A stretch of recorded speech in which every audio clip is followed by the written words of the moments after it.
There comes a point in one's life when the usual questions lose their urgency. What do I want? What should I do? What's next? And in their place arises a more fundamental inquiry. What am I? What is this presence I call I? The Upanishads are not concerned with belief, tradition, or culture. They are concerned with reality itself, as it is, not as we imagine it.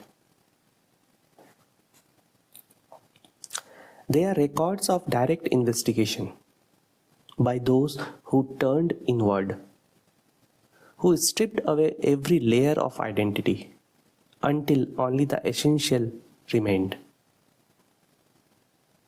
What they discovered was not a soul trapped in a body, nor a divine being waiting in the sky, but a truth that cannot be reduced, divided, or destroyed. A truth that is not elsewhere. A truth that is you. This video is not about learning more. It's about seeing more clearly. Let's begin. The Upanishads are among the oldest surviving records of human inquiry into consciousness. They do not ask, what should we believe? They ask, what is true, regardless of belief. The word Upanishad literally means to sit down near. Not near a person, but near truth. Near reality, stripped of assumption, ideology, or fear. These texts are not part of a religion in the conventional sense. They are found at the end of the Vedas. But instead of describing rituals or duties, they speak only of the one who performs them. They abandon the outer world, not in rejection, but in inquiry. The Upanishads begin where all stories end, with the one who watches all change, yet does not change. They don't provide answers. They take away everything that is not essential. No gods to worship, no heavens to reach, only this one fact to realize. What you are seeking is what you already are.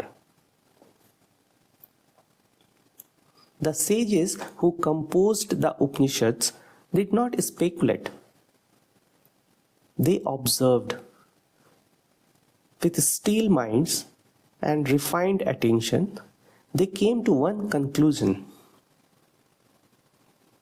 The self is not the body, not the mind, not a function of the brain. It's pure awareness, limitless, formless, unborn. The Upanishads are not books to be studied. They are mirrors, held up to the deepest part of your being, until you see clearly that the light you are looking for has always been shining from within.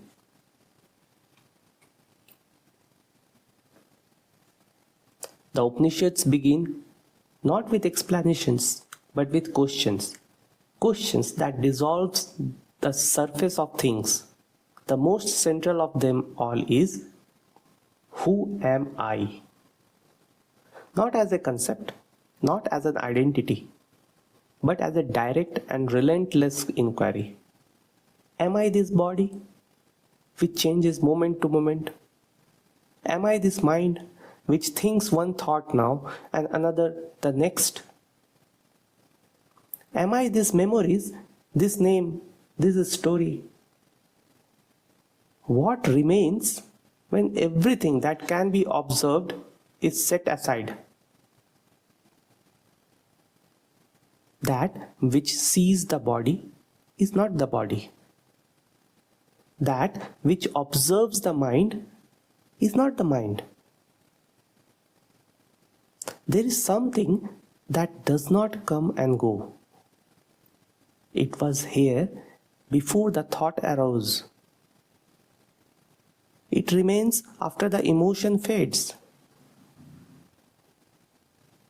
The Upanishads point to that.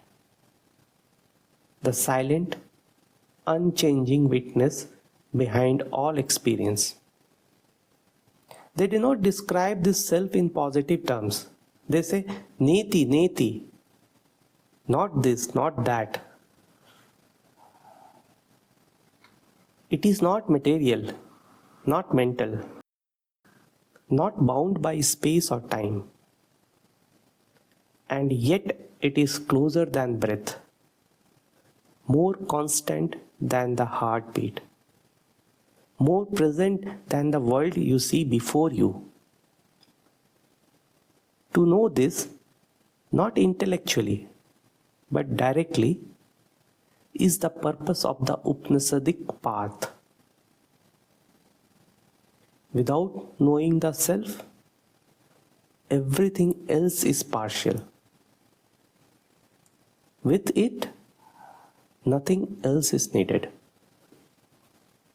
The most profound statement in the Upanishads is this: Ātman is Brahman. The individual self is not separate from the ultimate reality. Tvam asi. You are that. This is not philosophy. This is not metaphor. It's a direct statement of what is. What we take to be the self, this body, this personality, this stream of thought, is only a surface appearance, like waves on the ocean. The deeper reality, the one that knows experience, is not separate from the fabric of existence itself. Ātman is the silent, observing awareness at the heart of your being. Brahman is the ground of all being, beyond form and change. The Upanishads declare these two are not two. There is only one reality appearing in countless forms. One light shining through many windows. You do not become Brahman, you are Brahman. You do not recognize it because attention is absorbed in movement, in name, in form. The purpose of inquiry, meditation, and inner stillness is not to acquire something new, but to recognize what has always been present. The Chandogya Upanishad gives the teaching in single line. Tat Tvam Asi, you are that. You are not apart from truth. You are not a seeker of the self. You are the self. Mistaking yourself to be the seeker. When this is seen clearly, when the veil of misidentification falls, what remains is not an idea of unity, but unity itself. The Upanishads speak in the language of silence, but when they must use word, they use metaphor to point beyond thought. They say, just as space inside a clay pot is not different from the sky outside, your true self is not confined by the body. When the pot breaks, the space inside is not destroyed. It simply merges with what was always there. In the same way, when the body ends, what you are remains. Imagine this. Rivers flowing into the ocean. Each has a name, a form, a path. But once merged, they are no longer separate. The self is like that. It appears divided by bodies, names, and identities, but in essence, it is one. The dreamer takes the dream as real until awakening. In the same way, what we call life is a projection. When we awaken, we see it. We see it was all Brahman all along. And from the Katha Upanishad, it says the body is a chariot, the senses are the horses, the mind holds the reins, the intellect is the driver, but you are the one who rides. These metaphors are not poetry, they are pointers for those willing to look. Not to explain, but to invite you into direct recognition. The Upanishads do not ask you to believe. They are not concerned with faith. They are concerned with seeing. Their method is not to give conclusions, but to guide you to a place where you can verify for yourself. The process they offer is precise. Shravana, listening to the teaching with full attention. Manana or Manan, reflecting deeply until understanding is stable. And Nididhyasan, that is, meditating until the truth becomes direct and lived. This is not theoretical. It is not about collecting ideas or memorizing verses. It's about turning your awareness inward again and again until the boundary between the observer and the observed dissolves. The Upanishads point you to a truth that is already present, but unnoticed, because the mind is constantly moving outward. Their invitation is simple. Be still. Watch the arising of thought, sensation, identity. See what remains when all of that passes.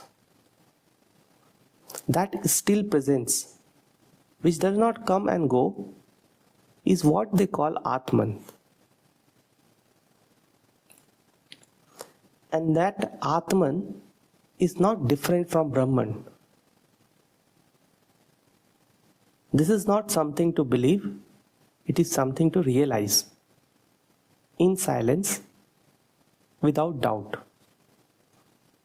When the self is known, not as an idea, but as your very nature, what follows is not celebration, but silence.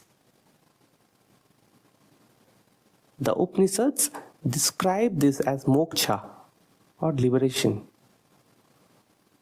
Not going somewhere else, not entering a new state, but being free from confusion about what you are. Liberation is not an experience. Experiences come and go. Liberation is what remains when all false identification ends. No longer bound by body or mind, no longer anxious for pleasure, no longer afraid of death. The one who realizes the self no longer seeks meaning from the world, because they have touched the ground of being itself. They see action happening, but no doer. They see thoughts arise, but no thinker. They see life unfold, but no one to control it.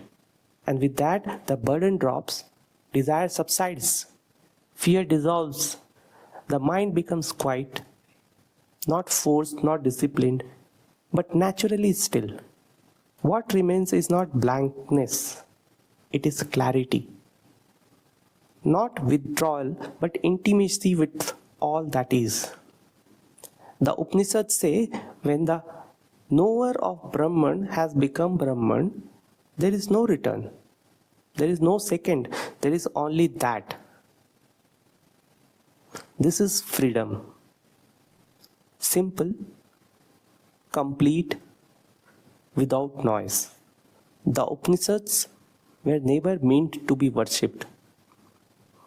They were meant to be used as a mirror for those who are ready to look beyond appearance. They do not give you something, they take away what is false.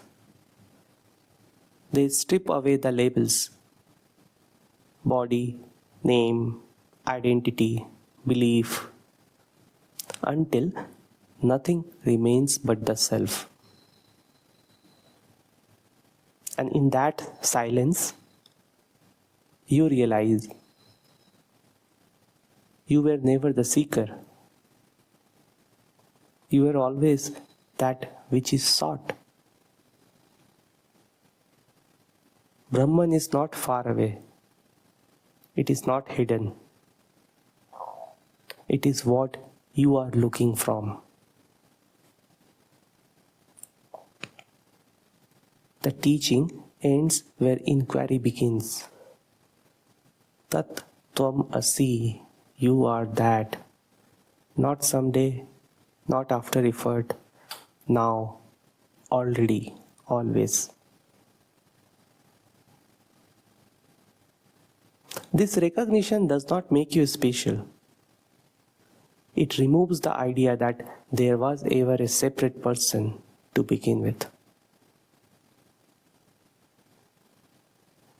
So the Upanishads do not conclude with a declaration. They conclude with silence. Because what remains when there is no more seeking, no more grasping, no more misunderstanding, is stillness, presence, peace.